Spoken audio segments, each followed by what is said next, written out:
Lonnie Payne here with another video for you, reminding you if you like what you see, please subscribe, like, share. Let's get started. Welcome to the jungle. We got fun and games. Welcome to part 2 of cabinet restoration. In this part, we're going to prime and paint the cabinet, put one layer of clear on it, and get it ready for decals. So if you're ready, let's go. Alright, so here we have the cabinet from part 1 of the video. It's been puttied, sanded, repaired, sanded, puttied, repaired, sanded, putty, repaired. But all looks good now, or may not look good, but the surface is smooth. What the plan is, I'm actually going to use a black sandable primer to paint the areas that were already black. So inside the cabinet, the areas that were sanded and repaired, I'm going to go ahead and paint those with a spray black primer. And then I'm also going to do the front trim with that black primer. So basically any place I don't want to roll, I'm going to go ahead and use the black primer because the final coat's going to be black. And then I'll roll the outside with a sandable primer sealer. And the reason I'm rolling it's so much easier than spraying primer, and it will, since you're going to sand it anyways, the finish, even though it's going to be really nice when I put it on, you know, we're going to sand it, so it'll still have a really nice finish when we're done with it. And then we'll evaluate what the thing looks like, see if we need to do any more work on it. Products I'm going to be using today in this part 2. Here's the black sandable primer. This is actually really dark gray. I'm actually out of the black, but it really doesn't matter. I just wanted a spray in a darker color. And then what I'm going to be using today is called Pro Block Primer. It's a sealer primer from Sherwin-Williams, and they actually tinted it a little bit since they know I was going to paint with black, so it's not a pure white primer anymore. And then I've got these ultra smooth finish pretty rollers that I'm going to use. And so I'm going to start with a spray and then go on with the roll, and I actually clean the whole thing first with naphtha just to get any residue off from all the work we did, and then we'll get to work. Alright, so now we're going to rub the whole cabinet down with naphtha, and it's quick drying. It'll take all the residue off and get us ready for painting.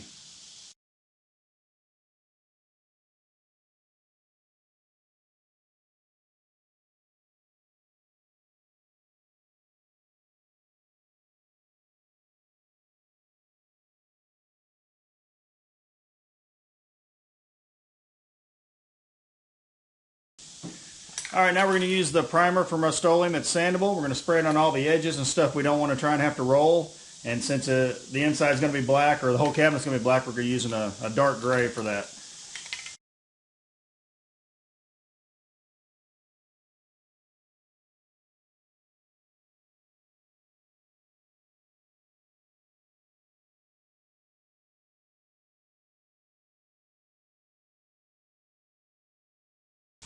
Alright, so basically everything that was originally black, or I don't want to try and have to roll because of the surface area, I've now finished priming with the sandable primer. This stuff dries really quick. We'll let that dry for a little bit, and then we'll roll the primer on the outside of the rest of the cabinet. Alright, now we're ready to prime it. And you can see, actually, this stuff is really thick. It's thicker than the other primer I've used, but you can kind of see it's got a gray color because they tinted it a little bit for me, so it took out the harsh white. So we'll get this thing primed.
Alright, brought the door in here too. We're going to do the same thing to it.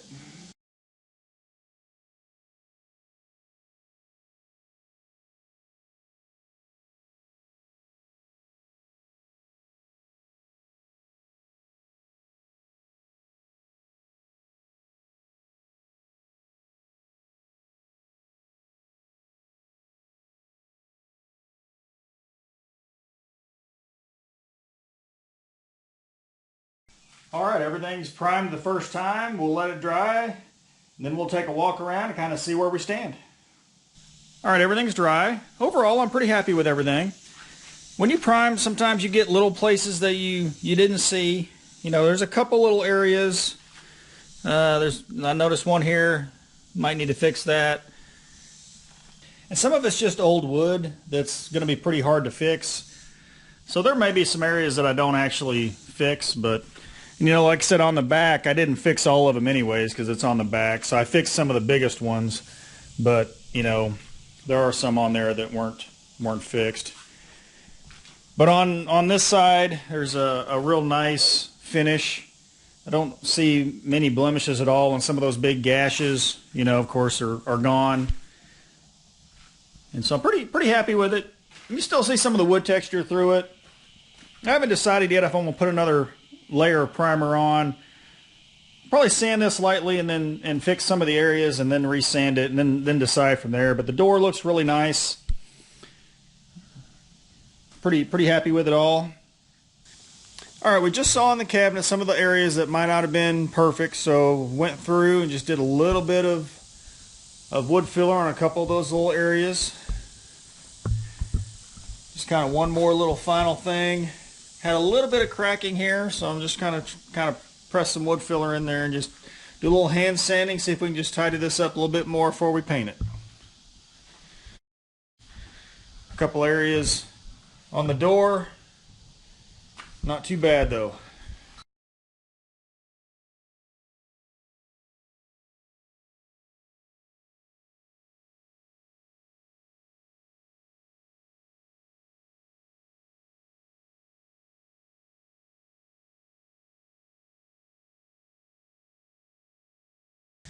Alright, as you can see, got all the areas sanded, nice and smooth. And when you're going through this process, you might actually come across some more areas that you might have missed.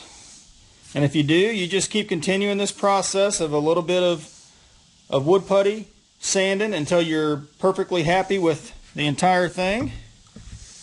Look at this side, did a little bit more work on this side. But see, I might actually fix a couple more little spots here. But you just kind of keep doing this process till you're happy with it, and then once you're happy, we can move on to the paint phase. Alright, before we can paint, we've got to sand the surface completely. The primer has a little bit of texture, a little fuzziness to it when you rub your hand over it. So what you want to do is you want to just do a nice soft sanding just till you feel it smooth. I use my Orbital with 320 grit sandpaper, and we'll get her all sanded up, ready to paint.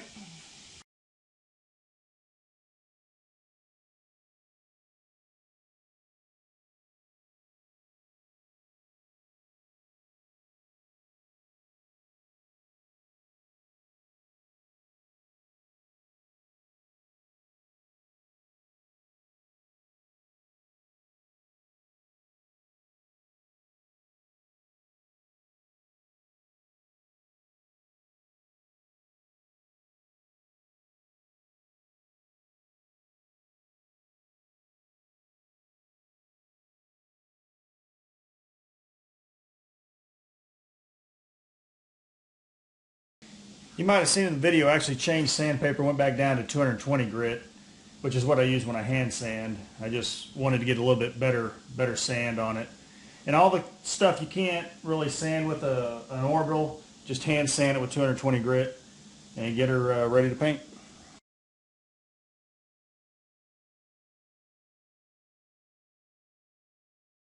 It's a lot easier to clean up when you got an air compressor to blow the majority of it off. That way you're just not creating a mess when you clean up. Just try and get the whole cabinet completely clean as much as you can before you start actually using naphtha or something to clean it.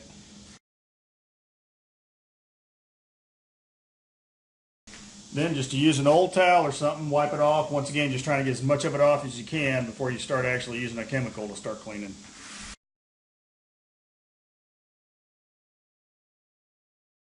Not sure if you can really see the color now, but you see some gray stains on this towel. So now we got a fairly clean surface where it won't take as much fluid and won't create as much mess when we try and clean this up now with naphtha. Alright, show you a little bit about my portable paint booth that I build. It's just a 10 by 10 canopy. You want to make sure you get the straight legs. If you get the legs that bend out, it makes the plastic a lot harder to go around. I use 2 sheets of 10 by 25 clear plastic. And when you buy the plastic, make sure it's clear. A lot of them will say clear, but when you take it out, it's very white and barely transparent. So just be careful when you buy it. The label is a little misleading on a lot of that. You see at the top, I got a moving blanket over there. This thing has vents in it, because it's meant to be used for, outside and stuff. So I throw that over there to keep anything from coming out the top. Just use clamps to hold the plastic down. Basically, since it's 10 by 10, you got a 5-foot overlap. So the first piece, which is my door, I start right here, come around, and then it actually goes out to right here. Then the second piece goes on the outside, starts right there, continues around, and then ends up right here. So you can see the vents up there that I cover up. You see my lights are on the outside of my wall, so that's one of the reasons I really need clear plastic. As far as the filters, I put one inbound filter here with a fan. You can see I've got it all taped on there. Everything's sealed up. And then this one I do a little bit different. I take a filter and I cut a hole in it. And I tape it to the plastic, and then I take another filter and tape it to the filter. And the reason I do that, this is the filter that you're going to have to replace all the time. And we'll show you when I get done painting black how dirty that filter is. But that way you can just pop it off the frame basically and put a new one on instead of having to go all the way through the plastic and all that kind of stuff. So I'll kind of show you out on the outside what that looks like with that hole in it.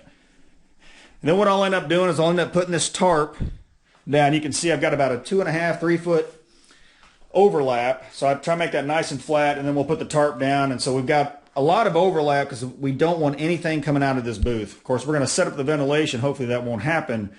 But you just don't want anything coming out.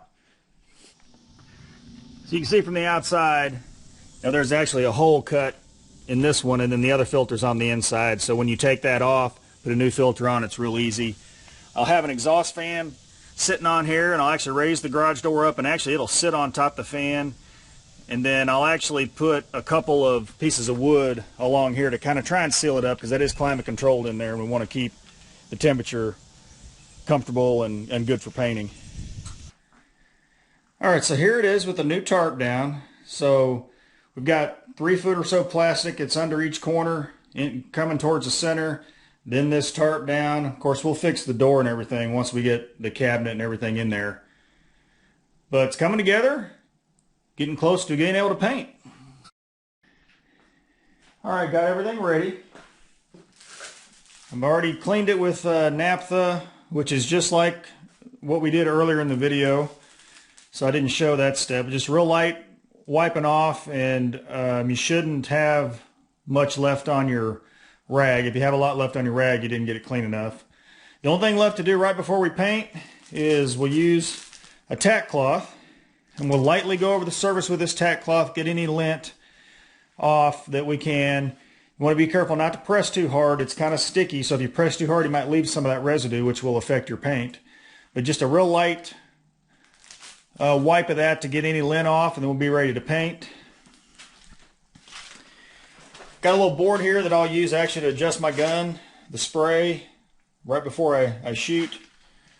And decided with limited space, I wanted to be able to get to work around the cabinet, so I actually rigged up this hanging system for the door so I can paint that door and not have it sitting in the way and risk running into it or something as I'm walking around the cabinet. So anyways, it's not the best solution, but you got to do what you got to do when something's this big. So let's get ready to paint. Okay, when you're painting, you want to make sure you take some precautions. So I've got a fresh air breathing system, which includes this pump right here, this 100-foot hose. And what I did was I had a dryer vent installed here when I built the house for this specific purpose. So actually I take that through that dryer vent. I'll put that foam around it once I get the right length. We're going to go set this on the front porch and hook it all up so that way the air is coming from this side of the house and exhausting from that side of the house, so it should never mix in and keep us protected. Alright, so the paint I'm using is an all-surface enamel from Sherwin-Williams. It's an oil-based satin. And then what I do is I actually dilute it 4-to-1 with acetone, and that acetone makes it a little bit thinner and just makes it spray out of the gun really well. So I've actually got it mixed up in the gun. Ready to start painting. I'm going to go in there, do a little bit of tacking, and then start the pumps up and we'll go painting.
Got it all painted, and from what I could tell, it looks pretty darn good.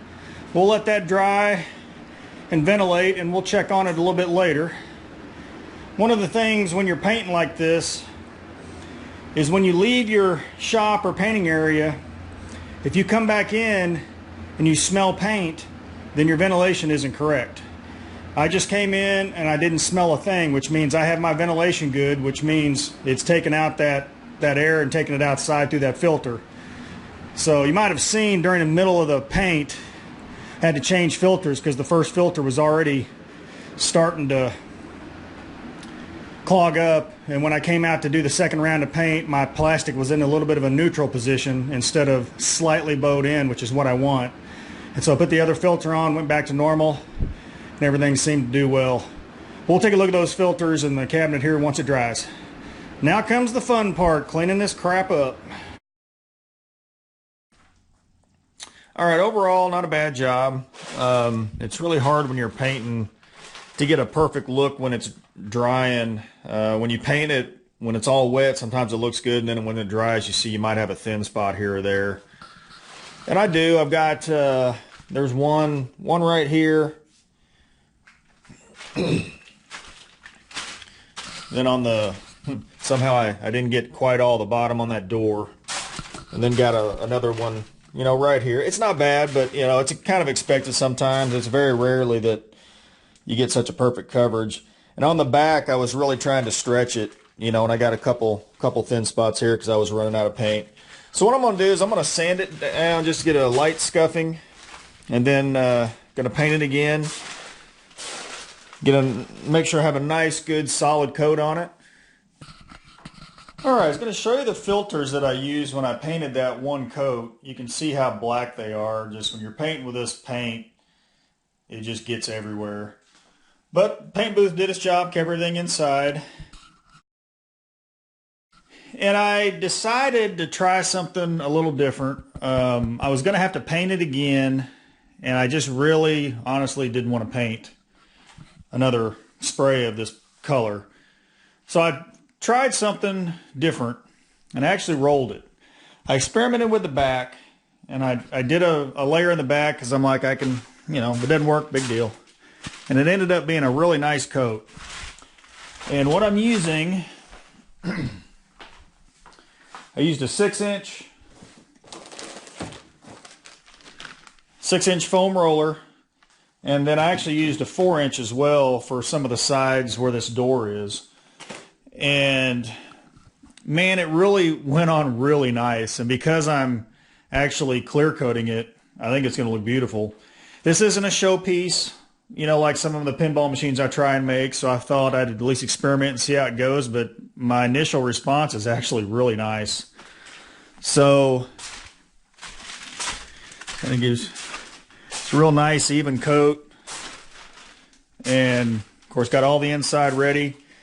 And so now what I'm going to do is I'll end up scuffing it up with a little scour pad and then clear coat it. So we'll get it ready to clear and go from there.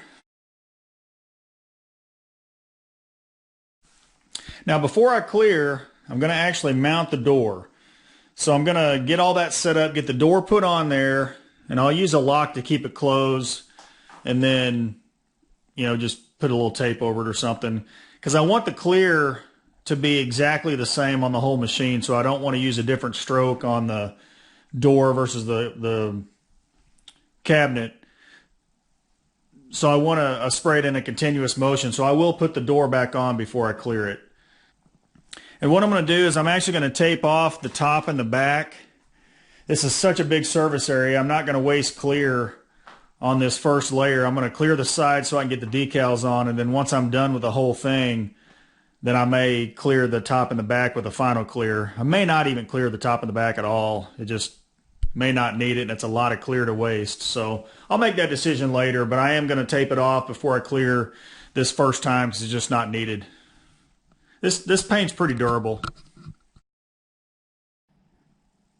All right, what I've done is I've taken a 320 grit just scouring pad, and I've roughed up the paint. So I just went all over the whole thing. Everything I'm going to clear, I just kind of scuffed it up a little bit. So it's got a little bit of tooth to it. All the insides, that I'll end up putting a little bit clear on. And it's ready to clear. So what I'll do now is I'll tape off the top and the back where I don't want to clear this session, and we'll be ready to shoot this thing. All right, I got it all ready to clear. And like I said, I got the top taped off and the back taped off, just because I don't want any clear on this particular shooting on the back. I just don't need to waste it. And so before I actually spray, just like when I paint it, I'll run the tack cloth over the surface, get any kind of lint off, then spray the clear. And I'll spray all the inside parts on the sides here that'll actually be visible. So the whole finish that's available to the player will look all nice and finished. And then once get the clear on here, be time to move on to the decal phase. Just a quick rundown of what I used to clear. I actually used Finish 1, Ultimate Overall Clear Coat, and then I use the appropriate, I'm using medium hardener most of the time. Then I add a little bit of Smoothie 2, which is supposed to help with fish eyes.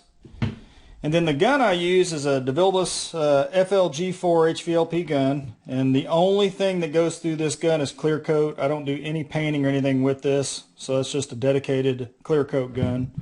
And then obviously, like when I talked about painting, the fresh air breathing system, I got the organic filters for isocyanates as well. This stuff is dangerous, so please take precautions if you ever decide to try and do this clear coating stuff. Do some research and protect yourself. But that's what I use to clear. All right, got the cabinet clear coated. It actually went okay. It's such a big cabinet that it's very difficult to do, especially like at the lower ends, because it's only a couple inches off the floor, so trying to get your gun in the right spot. Much harder to do than a pinball machine that you got sitting on a lift or something. And another thing that was pretty difficult on this was, since I got my new compressor, I don't have to wait anymore. And that's a big surface to spray, and man, my arm was getting tired. It's one of the things you don't think about. Used to rest all the time. Well, now I don't have to, and guess I'm going to start working out. But anyways, I'm pretty happy with it. I mean, it's not perfect by any means. This machine never was going to be because of the condition of the wood, but everything's real nice on the inside, so all that'll be done. I won't have to clear that again. And this side ended up turning out pretty good. And like I said, I've already taken the back panel off. Didn't get any clear on that. So anyways, what we'll do, I'll let that sit for a while, and then I'll end up sanding it, and that'll get rid of some of the imperfections. Then I'm probably about 1,000 grit before I end up putting the decals on. But so it's all cleared up and ready for decals. Well, that's it for part 2. Hope you enjoyed it. We've got this cabinet primed and painted and ready for decals. So join me in part 3. We'll get this thing decaled, cleared, and finished. And reminding you, if you like what you saw, please subscribe, like, share, and I'll see you in part 3.